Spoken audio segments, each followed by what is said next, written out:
morning. Today is April 10th, and this is The View with Catherine Chang. Today's topic is Taiwan's President Tsai meets Kevin McCarthy. U.S. House Speaker Kevin McCarthy and Taiwanese President Tsai met at the Ronald Reagan Presidential Library on April 5th. It is the highest U.S. official to meet with Taiwan's president on U.S. soil since 1979. Here are some points. A. President Tsai and Kevin McCarthy first had a private meeting, then both joined a 75-minute talk with more than half a dozen bipartisan lawmakers. After the meeting, President Tsai and Speaker McCarthy delivered a speech together. B. President Tsai reiterated Taiwan's commitment to defending the peaceful status quo.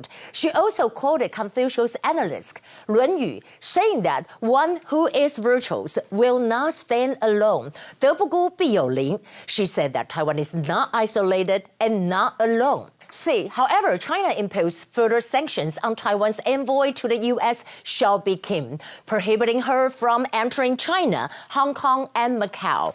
We can see over here that this is the de facto ambassador to the U.S., Xiaobi Kim. Well, actually, you know that Xiao treated the response and saying that, wow, the PRC, People's Republic of China, just sanctioned me again for the second time.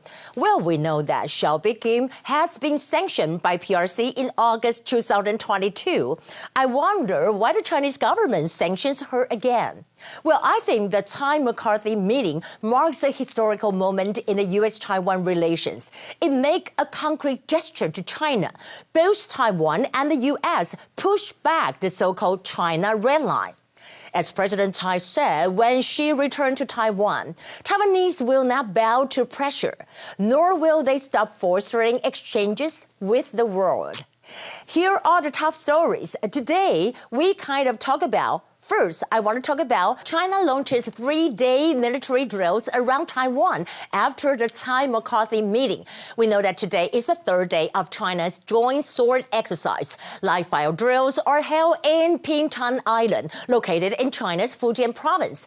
It is only 13 sea miles away from Taiwan's Mazhu Juguang County. We can see over here that this is Pingtan and this is Mazhu Island. Well, however, we know that Taiwan builds combat readiness amid China's military drills. Anti-ship missiles are stationed in Taiwan's southern Henchuan Peninsula. These are Xiongfeng's second and third missile that can reach China's city of Nanjing and Shanghai. We can observe here. Also, on the photo, we can see that the FACG, Fast Attack Craft, a guided missile, moving on the Henchuan territorial water, carry the Xiongfeng second rockets. On the other hand, U.S.-based disinformation actors spread fear about Taiwan. American cybersecurity professor Jackie Singh said that these initial threats are intended to frighten people into believing that China's military exercise imply imminent invasion. Was such as a threat revealing Taiwan is currently encircled by the Chinese military. But you know the threat is not true. Also, the Ministry of Defense indicates that there are 272 cognitive warfare during the 3-day military exercise. At the same time, McCaul said U.S. troop is on the table. U.S. House Foreign Affairs Committee Chairman McCaul arrived in Taiwan on April 6 and met with President Tsai just a day after the Tsai-McCarthy meeting. McCaul said that if China invades Taiwan, Congress will authorize troops. If Americans support it, we protect and prepare to defend Taiwan if necessary. At the same time, Canadian delegation arrived in Taiwan. The 10-person delegation from Canada aims to enhance the cooperation in security response to Chinese interference.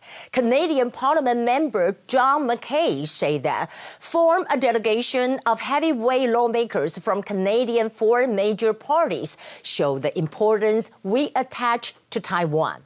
In the end, I want to talk about Taiwan pilot's armband show the punching Winnie the Pooh, an arm patch worn by the Taiwanese Air Force pilot, unexpectedly become a highlight during the IDF jet deployment mission. We know that the arm patch shows the picture of the Taiwanese black bear throwing a punch against Winnie the Pooh. We can see over here that this is the Taiwan black bear and this is Winnie the Pooh.